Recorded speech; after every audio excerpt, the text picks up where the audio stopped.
আজকে তোমাদের সাথে শেয়ার করব টমেটো দিয়ে রুই মাছের কারি রেসিপি।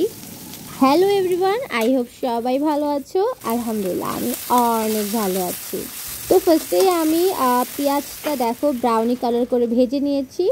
তারপরে আমি এখানে হলুদ গুঁড়ো, মরিচের গুঁড়ো, তারপর পরিমাণ মতো লবণ, তোমাদের স্বাদ মতো তোমরা লবণ দিয়ে নিবে।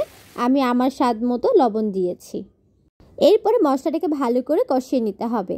ভালো করে যদি আপনার মশলা না কষান তাহলে কিন্তু তরকারি মজা হবে না। একটা তরকারি মজা হওয়ার পিছনে মেন অবদান হচ্ছে মশলাটা কষানো। তোমরা যত কষাবা ততই কিন্তু তোমাদের রান্নাটা মজা হবে। আর আমি এখানে কিন্তু একবার কষিয়ে আরেকটু পানি দিয়ে আবার কষিয়ে দেন আমি রান্না করছি। তো আমি এদিকে টমেটো কাটিয়ে নিচ্ছি।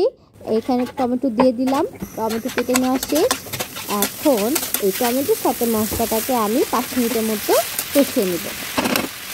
কষানো হয়ে গেলে আমি এখানে একটু হালকা পানি দিয়ে ঢেকে দিব, যেন টমেটোটা ভেতর যেন একটু হালকা নরম হয়ে আসে।